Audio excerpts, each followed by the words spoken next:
اب تو یہ بھی ڈر لگنے لگا. پہلے کا وہ سنہرا ماحول تھا, ہم کسی محلے سے گزرتے تھے تو اصلاح کرنے والوں کی ایک بڑی جماعت نظر آتی تھی, نماز جانے والوں کی ایک بڑی جماعت نظر آتی تھی, ٹوپیوں والے نئے نئے نوجوان داڑھیوں والے بھی نظر آتے تھے. آج خال خال ہے. ہو سکتا ہے میری یہ باتیں کچھ کو لوگوں کو بری لگ رہی ہوں گی. تبلیغ کرنے والے بہت سارے مبلغین بھی بنتے تھے, اپنوں میں سے ہی تو بنتے تھے مبلغین, وہ کہاں چلے گئے؟ انہوں نے بھی اپنا سیف زون بنا لیا کہ ہم اپنے حلقے میں رہیں گے, باقی دنیا جائے بھاڑ میں, مر رہی ہے قوم تو جائے, اس کو کون دیکھے. وہ اصلاح کا شعبہ بھی چھوڑ دیا گیا ہے, اور اب تو اصلاح کرنے والے ہمارے محلے سے بھی نہیں گزر رہے ہیں. اب سنو حدیث, میرے آقا صلی اللہ علیہ وسلم نے فرمایا تھا, اسی زمانے کے لیے شاید. حضور فرماتے ہیں ایک وقت ایسا بھی آئے گا کہ جو اصلاح کی بات کرے گا, جو ایمان کی بات کرے گا, لوگ اس کو اتنی تعجب سے دیکھیں گے جیسے چور کو دیکھا جاتا ہے.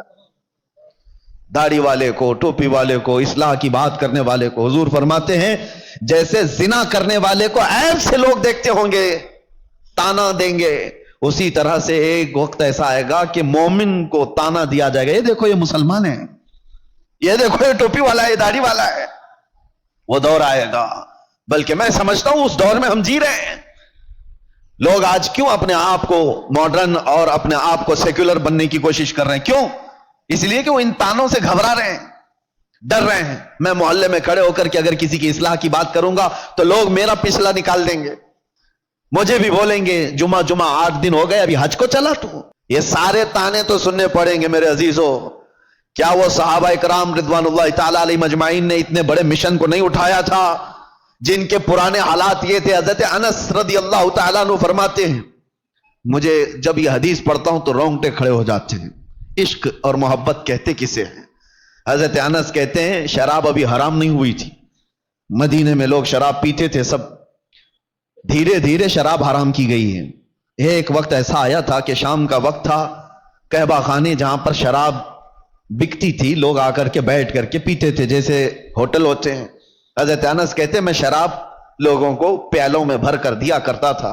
اچانک مدینے کی گلیوں میں آواز آئی, کوئی ڈنڈورچی اعلان کر رہا تھا, یا ایھا المسلمون قال رسول اللہ صلی اللہ علیہ وسلم حرمت الخمر, اے مسلمانوں اللہ کے نبی نے فرمایا شراب حرام ہو گئی.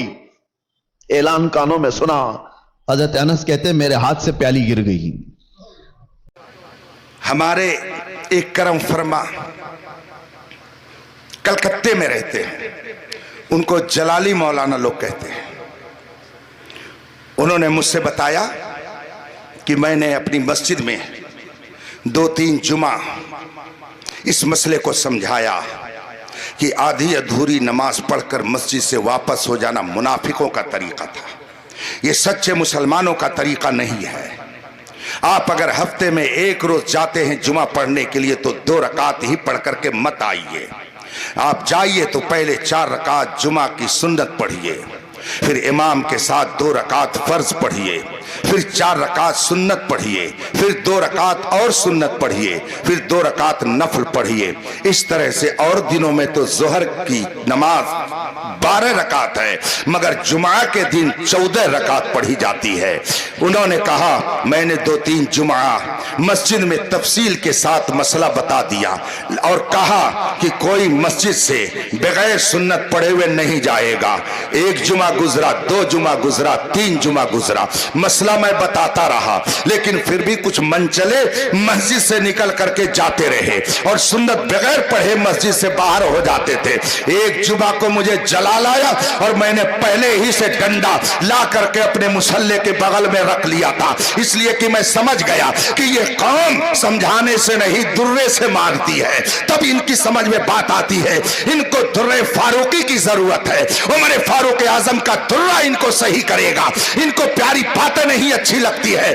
اگر ان کو سمجھایا جائے مسجد جاؤ, نماز پڑھو, ایسے رہو, ایسے نہ رہو, تو یہ نہیں سمجھیں گے. اور اگر حکومت نے 2 پولیس والوں کو رول لے کر کے بھیج دیا تو اگر کہے ایسے ہو جاؤ ویسے ہو جائیں گے, یہاں نہ جاؤ وہاں نہ جائیں گے. اس کا مطلب ہے کہ یہ ڈنڈے کی آواز سمجھتے ہیں, عالم کی آواز نہیں سمجھتے ہیں. اس لیے انہوں نے کہا اب میں نے سوچ لیا, چنانچہ پہلے ہی سے میں نے ڈنڈا اپنے مصلے کے बगल में रख लिया और जो ही मैंने सलाम फेरा मैंने अपने खादिम को बुलाया और कहा दुआ करने से पहले मैं ये डंडा तुमको देता हूं, ले जाओ चैनल के पास लेकर के खड़े हो जाओ और जो गुजरे उसको बिना सोचे समझे सोटे लगाओ, जो होगा मैं देखूंगा। इनका दिमाग सही करने के लिए यही एक तरीका है। जगह जगह के तुझे थक चुके हैं हंगामे, निशाते लज्जते खाबे गिरा बदल डालो, गलत रवि से मनाजिल का बोध बढ़ता है। अगर आपको ये फुल वीडियो देखनी है तो इसका लिंक डिस्क्रिप्शन में है। हमसे कहा अगर जाता आपको ये है वीडियो कि अच्छी इस्लाह लगी की हो बात प्लीज की वीडियो को जाए। लाइक शेयर एंड ऊँट रे सब्सक्राइब ऊँट तेरी जरूर कौन सी करें जी, गलती शुक्रिया। थी। देहाती कहावत है,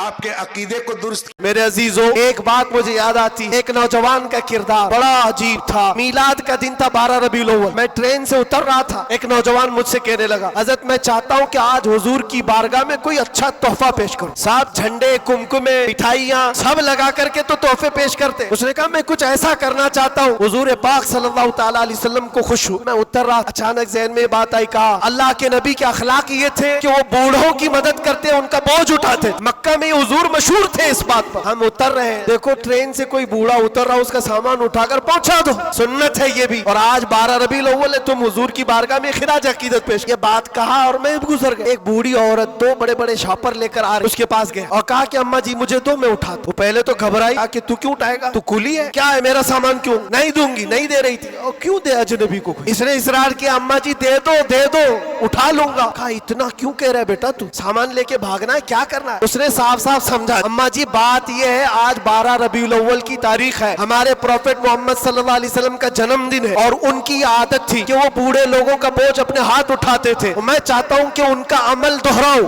उनके अखलाक पर अमल करूं और मैं उनकी रूह को खुश करूं। बूढ़ी के दिल में बात, ले बेटा तू तेरे नबी की बात कर रहा है, तुम्हारा कोई त्योहार का दिन है, ये करना है तो करो। वो शॉप पर लेकर के गया, उसको जहां तक पहुंचाना था पहुंचाया। ये बात आई गई गुजर गई। हम भी तो सोचते हैं कि छोटी सी बात। 6 महीने गुजर जाने के बाद उस नौजवान ने मुझसे कहा कि हज़रत वो बूढ़ी औरत जिसका मैं सामान उठाया वो अभी राब्ते में, कांटेक्ट में अभी आई और कह रही है कि बेटा 6 महीने गुजर गए, अब तक मैं तेरे नबी का बायोडाटा ही पढ़ रही हूँ, अब तक मैं उनके अखलाक ही पढ़ रही हूँ। क्यों? तेरे उस अमल ने मुझे इतना मुतासिर किया। इस जमाने का कोई जवान, अरे मेरे बेटे मेरे पोते नहीं आए मुझे लेने, किसी और का बेटा मेरा सामान उठा रहा है, इसके अंदर इतना असर कहाँ से आया। और जब तूने बताया तेरे नबी के अमल है, मैंने सोचा कि उस नबी को क्यों ना पढ़ूं। पढ़ते पढ़ते मैं इस मकाम पर पहुंच गई।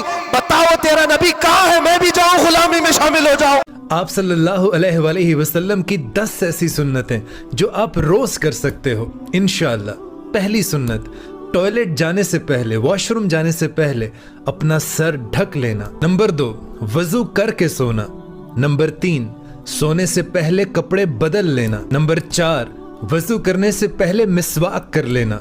नंबर 5, खाना खाने से पहले दस्तरख्वान लाजमी बिछा लेना। नंबर 6, सोने से पहले सूरह नास, सूरह फलक और सूरह इखलास लाजमी पढ़ना।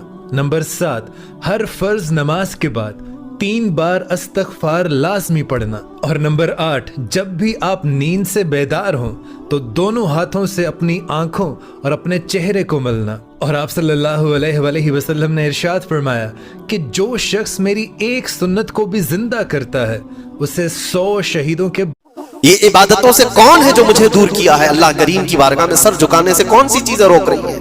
मुझे बताओ कसम रब्बे जुल जलाल की, आज किसी ने तुम्हारे गर्दन पर तलवार रखी है कि अगर सजदा करोगे तो काट दिए जाओगे, मार दिए जाओगे? किसी ने तुमको नेजा दिखाकर कहा कि मस्जिद जाओगे तो घोंप दिया जाएगा? कोई चीज नहीं है, तुम्हारा नफ्स है जो तुम्हें दूर किया हुआ है। जब इंसान को दफनाया जाता है सब लोग चले जाते हैं, कब्र सन्नाटा पड़ जाता है, मिट्टी की ठंडी खामोशी, और फिर उसी कब्र के अंदर 2 फरिश्ते उतरते हैं। उनका नाम है मुनकर और नकीर। उनकी शक्ल इंसान जैसी नहीं, सख्त चेहरा, आंखें बिजली की तरह चमकती हुई, आवाज ऐसी जैसे गरजता बादल। वे कब्र के उस अंधेरे में आकर तुम्हें जगाते हैं, बैठाते हैं, तुम्हारा दिल तेजी से धड़कने लगता है, हाथ कांपते हैं और वे पहला सवाल करते हैं, तेरा रब कौन है? अगर तुम मोमिन हो, सच्चे ईमान वाले हो, तुम जवाब दोगे मेरा रब अल्लाह है। फिर वे पूछते हैं, तेरा दीन क्या है? तेरी जिंदगी का रास्ता क्या था? तुम कहोगे मेरा दीन इस्लाम है। फिर तीसरा सवाल, और वो शख्स जो तुम्हारे पास भेजा गया था उसके बारे में तुम क्या कहते हो? तुम कहोगे वो मोहम्मद सल्लल्लाहु अलैहि वसल्लम है, अल्लाह के रसूल हैं। फरिश्ते कहेंगे तुमने सच कहा। फिर वे कब्र को हुक्म देते हैं, इसकी कब्र को फैला दो। कब्र खुलती है, अंधेरा कम हो जाती है, जन्नत की खुशबू आने लगती है। ये कब्र एक जन्नत का बाग बन जाती है और रूह को सुकून मिलता है। लेकिन अगर इंसान ने जिंदगी गुजारी अल्लाह को भूलकर, बिना ईमान के, या सिर्फ जुबान का ईमान था, तो वही फरिश्ते उसे भी बैठाते हैं और सवाल करते हैं। पहले पूछते हैं तेरा रब कौन है? वो घबरा कर कहेगा मुझे नहीं पता। फिर पूछते हैं कि तेरा दीन क्या था? वो कहेगा कि मुझे नहीं मालूम। फिर आखिरी सवाल करते हैं कि जो शख्स तुम्हारे पास भेजा गया था उसके बारे में क्या कहते हो? वो कहेगा मैं नहीं जानता। मुनकर और नकीर कहेंगे तू कुछ नहीं जानता। फिर वे कब्र को हुक्म देते हैं इस कब्र को सिकुड़ दो, इसे जहन्नम का गड्ढा बना दो। और फिर कब्र सिकुड़ने लगती है, दीवारें अंदर से दबने लगती हैं। कब्र इतनी सिकुड़ जाती है कि शरीर की हर हड्डी टूटने लगती है, नीचे से आग की लपटें उठती हैं। ये कब्र जहन्नम का हिस्सा बन जाता है और ये अजाब क़यामत तक नहीं रुकता। ए अल्लाह, हम सबको ईमान वाली जिंदगी दे और ईमान पर मौत दे। हमें नेक बना और अपने नेक बंदों में शामिल कर। सभी आमीन कहे। अगला एपिसोड कुछ ही दिनों में आ रही है, तब तक पेज को फॉलो करो और वीडियो को ज्यादा से ज्यादा शेयर करो। नौजवानों सुनो, ईमान की हिफाजत के लिए बात कर रहा हूं। ये अंधा बगोला देखा है आपने? वो व्हाइट कलर का, क्या कहते हैं आपके यहाँ? बगोला ही ना, बहुत खूबसूरत दिखता है, बहुत खूबसूरत रहता है। एक बार किसी तालाब में जाकर बैठा और सर झुकाए बैठा है। उसकी खूबसूरती पर कौन नहीं फिदा, और भोलापन भी इतना दिखता है, इतना भोला है, कभी किसी को टच भी नहीं करता। और ऐसी भोलेपन पर कुर्बान होकर छोटी छोटी मछलियां उसमें आ गई। मछलियों में एक शोर मच गया। अल्लाह वाले आए हुए हैं, बहुत बड़े बुजुर्ग आए हुए हैं। अरे चलो सब जियारत के लिए। सारी मछलियां कह रही हैं, एक छोटी मछली दूसरी मछली से कह रही है इतना नूर है चेहरे पर, इतने खूबसूरत हैं, और सर झुकाए सुबह से तस्बीह पढ़ रहे हैं। चलो सारी मछलियां जियारत के लिए। अरे भगदड़ मची हुई थी, सब मछलियां जा रही हैं बगोला देखने के लिए। एक दादी अम्मा भी थी, बड़ी मछली थी, उसको खबर मिली कि ये सब कहां जा रही हैं। तो सबों ने कहा कि आज तो एक अल्लाह वाले हैं, लंबी चोंच है, उजले कपड़े हैं, तस्बीह पढ़ रहे हैं, आंख बंद है, सर झुका हुआ है। उस दादी अम्मा ने कहा वो चोर है। कहा तुम उसको अल्लाह वाला समझ रही हो, मत जाओ। तो इतना उसने कहा तो वही हुआ जो हमारे साथ होता है। सारी मछलियों ने कहा अरे अम्मा ये पुराने ख्यालात की है, यह हमें बुजुर्गों से मिलने से रोकती है। यही कहते हैं ना उलमा, जब किसी बुराई को रोकते हैं तो तुम क्या कहते हो? ये मौलाना लोगों का मसला है, हमें तो अपना आयश करने दो, हमें एंजॉय करने दो। जब बुराइयों से रोका जाता है, क्योंकि ये नबी पाक सल्लल्लाहु अलैहि वसल्लम के नायब हैं और अल्लाह ताला इनकी जुबान से तुम्हारी इस्लाह फरमाता है। जब ये बोलते हैं उलमा तो कान लगा करके सुनो कि क्यों कहा जा रहा है, क्यों कहा जा रहा है। नौजवानों को ऐसा लगता है कि हमें जीने नहीं देते ये लोग, हर चीज पे रोक टोक करते हैं। तुम्हें बाद में पता चलेगा होगा क्या। दादी अम्मा तो बहुत रोकी, मछलियां सब मुखालिफ हो गई। कहा ये इस बूढ़ी को छोड़ दो, इसने दुनिया कहां देखी, ये पुराने ख्यालात कि हम तो देखेंगे वो बुजुर्ग को, हम तो जियारत करेंगे। और सबों ने मिलकर के जत्थे के जत्थे जा करके जियारत पर चली आई। और मेरे अजीजों, जब बगोले के आसपास सब नमन करने आई होंगी, सलाम करने आई होंगी, बगोला देखता रहा, दो पैरों में और एक चोंच में मार करके उड़ गया। वो तो उसके पास तीन चीजें थी, इसलिए वो तीन उठाए, और भी ज्यादा होती तो सबको ले जाता। बाकी ढरी ढरी मछलियां भागी आई। दादी अम्मा ने पूछा क्या हुआ? सबों ने कहा तुमने जो कहा था वही चोर निकला। क्या बात। इसलिए हर सफेद कपड़ा ये दलील नहीं है कि वो साहब ईमान है। वाह वाह वाह वाह। दिखने में चेहरा भोला भाला हो और हाथ में तस्बीह लेकर के घूमता हो, जरूरी नहीं कि वो अल्लाह वाला है। अल्लाह वाले की पहचान तस्बीह दाढ़ी टोपी से नहीं होती, अल्लाह वाले की पहचान इश्क रसूल से होती है। नारे तकबीर। हमारे हाथों में कोई चूड़ियां नहीं है, जबान तुमसे ज्यादा तेज हम रखते हैं। हमारी जबानों में कोई रुकावट नहीं है, हम दिल में कोई खौफ नहीं रखते। किस चीज का खौफ हमें दिलाओगे? हमें जिंदगी से कोई प्यार नहीं है। कोई सहाबा की तौहीन करके ये समझेगा हम जिंदगी की भीख मांगते हुए आराम से बैठ जाएंगे। मैंने आज भी एक जगह कहा किसी को मैं बम मारना है मार दे, मैं सिद्दीक की जूती पे 1000 बार कुर्बान होना सादत समझता हूँ। अरे सालिमो, ये तो वो मौत है, ये तो वो मेहनत है, ये तो वो कोशिश और सेना और सादत है जिसको लिए हम गली गली पैरे से लिए रहे कि नाम सिद्दीक का है, हम गुलामों में शुमार होकर जाने को। नबी की 4 बेटियां थी। सबसे बड़ी बेटी का नाम क्या था, कोई बता सकता है? इधर से कोई बताए। नबी की बड़ी बेटी का नाम, नबी की बड़ी बेटी का नाम ज़ैनब, और दामाद का नाम, ज़ैनब के शौहर का नाम बोलो, नहीं मालूम? क्या तकरीर सुनते हैं आप लोग? तकरीर सुन सुन के बूढ़े हो गए और आज तक नबी की बेटियों का नाम नहीं मालूम, नबी के दामादों का नाम नहीं मालूम। नबी की बड़ी बेटी का नाम ज़ैनब और ज़ैनब के शौहर का नाम था अबुल आस बिन रबी रजी अल्लाह।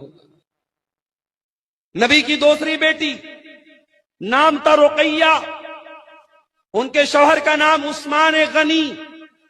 रुकैया का इंतकाल हो गया, नबी ने अपनी तीसरी बेटी की शादी हजरत उस्मान से कर दी। तीसरी बेटी का नाम था उम्मे कुलसूम, इनकी शादी हुई हजरत उस्मान से। दुनिया में हजरत उस्मान इकलौते ऐसे इंसान हैं जिनकी शादी में, जिनके निकाह में नबी की 2 बेटियां आई हैं। और रुकैया उनकी भी शादी हुई, और रुकैया का जब इंतकाल हुआ तो उम्मे कुलसूम की शादी हजरत उस्मान गनी से। और नबी की सबसे छोटी बेटी, सबसे चौथे नंबर की बेटी का नाम था फातिमा, उनकी शादी किससे हुई? हजरत अली से।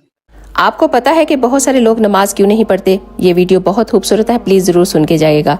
एक शख्स ने अपनी नमाज पढ़ने की वजह बयान की। उसने कहा कि मैं बहुत आसानी से नमाजी बन गया। उसके दोस्त ने पूछा कि वो कैसे? उसने कहा, एक दिन मैं क्लास में बैठा हुआ था तो दीन की बात हो रही थी, तो हमारे उस्ताद ने शागिर्दों से सवाल किया कि बताओ कौन लोग नमाज नहीं पढ़ते?